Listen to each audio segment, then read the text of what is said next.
अस्सलाम वालेकुम। मैदे में दर्द का होना, सीने में जलन का होना, खट्टे डकार आना और खुराक का सही हजम ना होना, ये हज़ारों लाखों लोगों का प्रॉब्लम है। आज की इस वीडियो के अंदर हम बात करेंगे कि ये क्यों होता है, इसकी वजूहात क्या हैं, इसकी प्रॉपर तशख़ीस कैसे की जा सकती है और इसकी तशख़ीस के अंदर जो गलतियाँ की जाती हैं उनके बारे में भी आज हम बात करेंगे। और आखिर में हम बात करेंगे कि इसका जो ट्रीटमेंट है वो कैसे किया जा सकता है ताकि आपको अलामत दोबारा ना हो, क्योंकि ये एक ऐसी बीमारी है जो अक्सर लोगों में मुस्तकिल बीमारी की शक्ल इख्तियार कर जाती है और वो बहुत सारे टोटके और बहुत सारी दवाइयाँ खा रहे होते हैं, लेकिन उनका जो मैदे का प्रॉब्लम है वो सही नहीं होता। ये जो तमाम अलामत मैंने अभी आपको बताई हैं ये बेसिकली मैदे की सोजिश की अलामत है। इसको मेडिकल की टर्म में गैस्ट्राइटिस कहा जाता है। कुछ लोगों में तो ये वक्ती प्रॉब्लम होता है जिसको हम एक्यूट गैस्ट्राइटिस कहते हैं, लेकिन कुछ लोगों के अंदर ये अलामत तवील लंबे अरसे तक चलती रहती हैं, तो ऐसी सूरत हाल में इसको क्रोनिक गैस्ट्राइटिस कहा जाता है। ज्यादातर लोगों में जिनको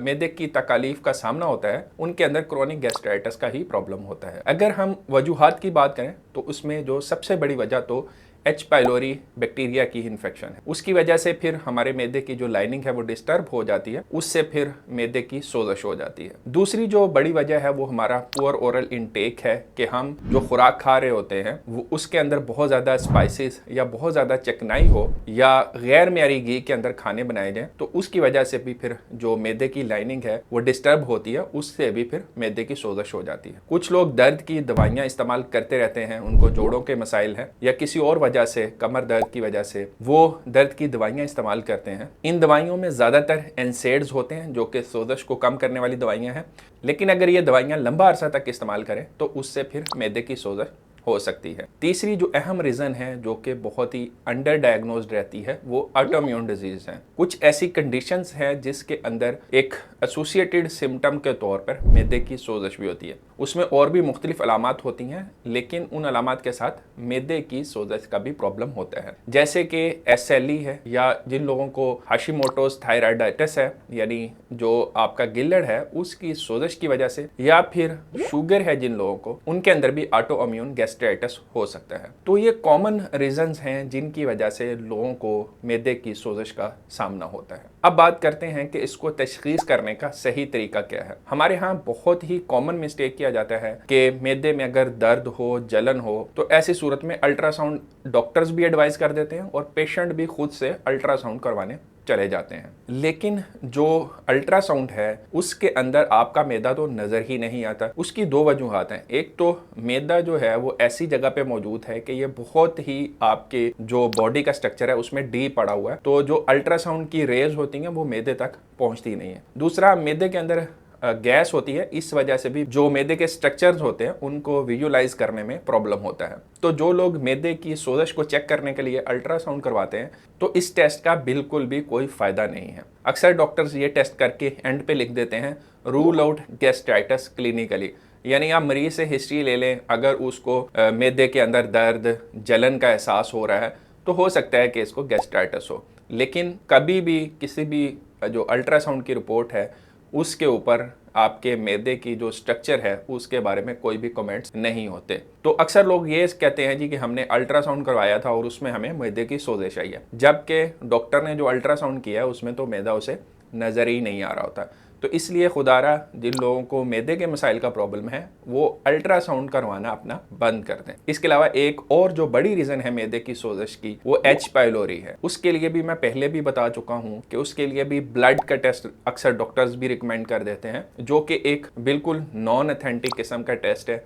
उससे ये तो पता चल सकता है कि आपको पहले कभी एच पाइलोरी का प्रॉब्लम रहा है, लेकिन वो टेस्ट ये बताने से कासर होता है कि क्या आपको करंटली एच पाइलोरी का प्रॉब्लम है या नहीं है। एच पाइलोरी की तशखीस के लिए हमेशा यूरिया ब्रेथ टेस्ट या फिर स्टूल एंटीजन टेस्ट करवाएं। ये दो टेस्ट ऐसे टेस्ट हैं जिनसे पता चलाया जा सकता है कि क्या आपको एच पाइलोरी की वजह से मैदे के मसाइल हैं। तो इसलिए ये जो दो टेस्ट गैर ज़रूरी तौर पे डॉक्टर्स भी एडवाइस करते हैं और पेशेंट्स भी अपने पैसे बेचारे ज़ाया कर लेते हैं और फिर अनड्यू ट्रीटमेंट भी करवाते हैं, वो अल्ट्रासाउंड है और जो एच पाइलोरी का ब्लड टेस्ट है। तो ये दो टेस्ट आपने नहीं करवाने। आपने एच पाइलोरी के लिए स्टूल एंटीजन या फिर यूरिया ब्रेथ टेस्ट करवाने। इसके बाद जो सबसे ज़्यादा ऑथेंटिक टेस्ट है मैदे की जो सोजिश की तशखीस के लिए वो है एंडोस्कोपी प्लस बायोप्सी। एंडोस्कोपी में बेसिकली एक कैमरा आपके हलक के ज़रिए से मैदे में लेके जाया जाता है और फिर वो अच्छी तरह से अंदर विजुलाइज करता है कि आपके जो मैदे की दीवारें हैं उनकी क्या सूरत हाल है और फिर पता चलाया जा सकता है कि क्या आपके मैदे की जो दीवारें हैं जिनको हम म्यूकोजा कहते हैं उनकी सोजिश तो नहीं हुई। और अगर एंडोस्कोपी पर आपके मैदे की दीवारों की सोजिश नज़र आ जाती है तो वहाँ से फिर एक हल्की सी स्क्रैपिंग यानी बायोप्सी के लिए एक सैंपल लिया जा सकता है जिसको फिर लेबॉर्ट्री में टेस्ट किया जाता है कि आया आपको जो मैदे की सोजिश है उसकी वजह एच पायलोरी है, दवाइयों का इस्तेमाल है या कोई और वजह है। उससे बिल्कुल ऑथेंटिक आपको इन्फॉर्मेशन मिलती है कि आपको जो मैदे की सोजिश का मसला कई माह या कई साल से चल रहा है वो किस वजह से है। अब आखिर में बात करते हैं कि मैदे की सोजिश का जो प्रॉब्लम है उसका ट्रीटमेंट क्या है। ट्रीटमेंट जो है वो कॉज के ऊपर डिपेंड करता है। जैसे कि मैंने 3 बड़ी वजूहात आपको बता दी हैं जिनकी वजह से मैदे की सोजिश का प्रॉब्लम होता है। पहले नंबर पे एच पायलोरी। अगर एच पायलोरी आपके यूरिया ब्रेथ टेस्ट या स्टूल एंटीजन टेस्ट के जरिए से डिटेक्ट हो जाता है या फिर एंडोस्कोपी प्लस बायोप्सी के ऊपर आपको एच पायलोरी डिटेक्ट हो जाता है तो फिर उसके लिए एक स्पेसिफिक एंटीबायोटिक्स का कोर्स होता है। अब अनफॉर्चुनेटली जो दवाइयाँ एच पायलोरी की ट्रीटमेंट में इस्तेमाल की जाती हैं वो हमारे यहाँ आम तौर पे गले की ख़राबी के लिए भी इस्तेमाल की जाती है। हमारे जो लोकल क्वैक्स हैं या जीपीज़ हैं वो इन्हीं दवाइयों से आपके गले की जो इन्फेक्शन है वो ठीक करते हैं।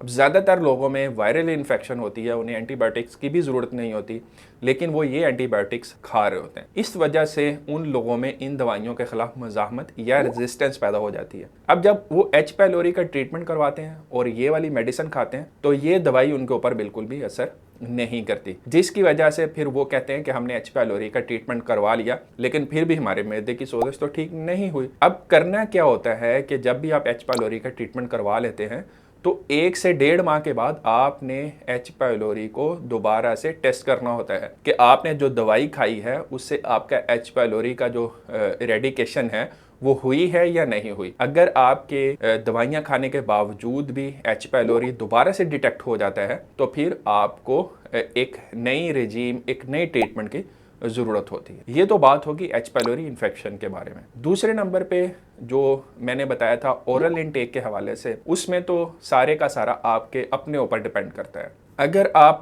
सारे ट्रीटमेंट्स कर लें उसके बावजूद भी आप अपनी डाइट को ठीक नहीं करते, आप स्पाइसी या चिकनाई वाले खाने खाई जा रहे हैं, आप सिगरेट भी पी रहे हैं, आप चाय भी पी रहे हैं और जो दर्द की दवाइयाँ उनका बेदरीग इस्तेमाल भी कर रहे हैं तो फिर ऐसी सिचुएशन में ना तो कोई डॉक्टर आपकी हेल्प कर सकता है ना ही आप अपनी हेल्प कर रहे हैं। ऐसी सूरत में तो फिर आपके लिए दुआ ही की जा सकती है कि आपका मैदा ठीक हो जाए। जो ज़्यादातर लोग हैं जिनके मैदे का प्रॉब्लम ठीक नहीं हो रहा होता वो इसी कैटेगरी में फाल करते हैं। वो अपनी डाइट को ठीक नहीं करते, वो एक्सरसाइज नहीं करते और दवाइयाँ खाते रहते हैं, मैदे का कैप्सूल खाते रहते हैं, मैदे का सिरप पी लेते हैं लेकिन वो अपनी डाइट को ठीक नहीं करते, एक्सरसाइज को अपनी हैबिट का हिस्सा नहीं बनाते तो इस वजह से उनके मैदे की जो तकलीफ होती है वो ठीक नहीं होती। तो मैदे की सोजिश को ठीक करने के लिए आपको अपनी डाइट को भी ठीक करना पड़ेगा। तीसरी वजह जो मैदे की सोजिश की है वो ऑटोइम्यून डिजीज की वजह से है, जैसे कि आपको थायराइड का प्रॉब्लम हो या फिर शुगर का प्रॉब्लम हो, इसके अलावा जोड़ों का प्रॉब्लम हो। तो इन कंडीशंस के साथ भी मैदे के प्रॉब्लम्स हो सकते हैं। तो ऐसी कंडीशंस के अंदर अनफॉर्चुनेटली मरीज के लिए कोई हतमी इलाज नहीं होता। ऐसे मरीजों के लिए फिर सिम्टोमेटिक ट्रीटमेंट ही किया जाता है, यानी जो भी उनकी अलामात होती हैं उसके मुताबिक उनका ट्रीटमेंट किया जाता है। क्योंकि डायबिटीज़ हो गया या थायराइड का प्रॉब्लम हो गया या फिर SLE है, जोड़ों का प्रॉब्लम हो गया, ये ज़्यादातर लोगों के अंदर लाइफ लॉन्ग रहते हैं और ज़्यादातर लोगों के अंदर ये प्रॉब्लम जो होता है इनके लिए मुसलसल दवाई का इस्तेमाल करना पड़ता है। तो ऐसे मरीजों में ऑन ऑफ मैदे का प्रॉब्लम चलता रहता है। तो वो ऐसे मरीज जो हैं अपनी डाइट को ठीक रखें, एक्सरसाइज करते रहें और जो उनकी बीमारी है जैसे कि शुगर है या थायराइड गिलड़ का प्रॉब्लम है उसका सही ट्रीटमेंट करवाएंगे तो उसके साथ ही उनके जो मैदे के मसाइल हैं वो भी काफ़ी हद तक हल हो जाएंगे। उम्मीद है इस वीडियो से आपको मैदे की सोजिश की वजूहात, इसकी तशखीस और इसके इलाज के बारे में यूज़फुल इन्फॉर्मेशन मिली होगी। अगली किसी और वीडियो में फिर मिलते हैं। अपना ख्याल रखिएगा। अल्लाह हाफिज़।